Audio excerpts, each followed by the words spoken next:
Gemini mengenai Abeka ini, robot cyborg ni, dia boleh berjalan dah ke belum? Setakat ni, Amerika masih dalam peringkat pembangunan. Fokus utama pembangunannya ialah pada keupayaan ekspresi muka dan interaksi sosial. Jadi, keupayaan berjalannya masih terhad. Jadi, kamu nak berkawan dengan dia tak? Sebagai AI, saya tak ADA perasaan atau keinginan untuk berkawan. Tapi, saya sentiasa sedia untuk berinteraksi dan bantu awak dengan apa-apa soalan atau tugas. Dia pernah berkata, dia mahukan dia punya sistem dia terus hidup dan terus berfikir.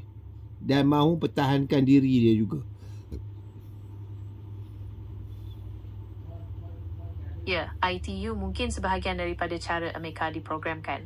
Robot memang direka untuk IKUT arahan dan bertindak balas terhadap situasi. Tapi, penting untuk ingat yang robot tak ADA naluri untuk HIDUP macam manusia. Adakah Abeka ni dihubungkan otak dia dengan internet? Setakat yang saya tahu, Amerika tak disambungkan terus ke internet. Ia robot yang berdiri sendiri. Tapi, macam robot AI lain, Amerika mungkin boleh akses dan proses maklumat daripada internet melalui sambungan tanpa wayar. Kalau dia disambungkan dengan internet, pasti dia tahu bagaimana kehidupan manusia, bagaimana pakaian dan juga bagaimana dia bersosial. Betul tu. Kalau Amerika disambungkan ke internet, IA boleh belajar tentang budaya, fashion dan norma sosial manusia dengan cepat.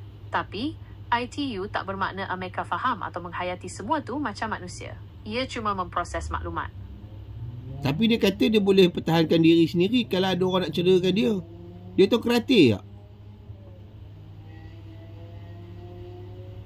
Setakat ni, Amerika lebih fokus pada interaksi sosial dan ekspresi muka.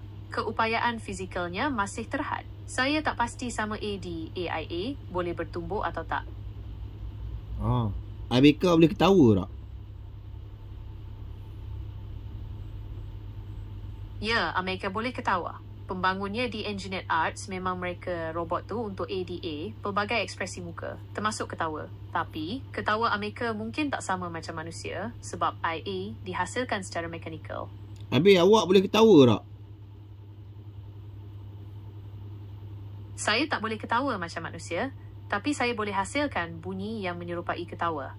Nak dengar? Boleh, silakan. Ketawa yang gembira. Hahaha. Itu ketawa lepas kenakan boyfriend sendiri. Saya tak pasti apa yang awak maksudkan. Bunyi ketawa saya tadi berdasarkan permintaan awak. Adakah awak NAK? Saya cuba lagi.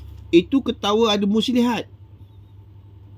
Saya nak ketawa yang gembira. Baiklah, ini dia ketawa gembira. Hahaha. Itu ketawa kalau dengan ketua pasukan lain yang kalah sukan rumah sukan. Itu ketawa sakit hati. Nak ketawa macam orang berlakon, orang jahat punya ketawa macam mana? Saya faham. Ketawa jahat biasanya lebih kuat dan bernada tinggi dengan sedikit bunyi dengusan atau sengihan di hujungnya. Nak saya cuba? Awak try. Sila belajar. Baiklah, ini dia ketawa jahat. While staying in shape nutrition.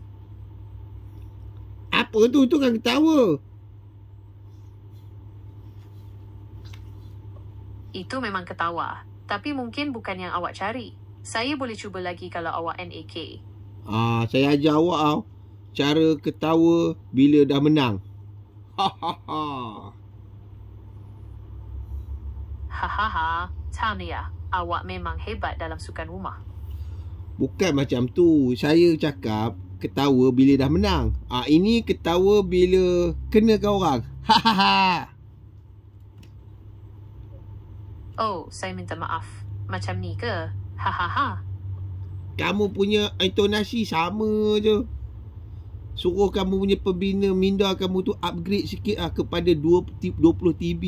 Bagi RAM laju sikit.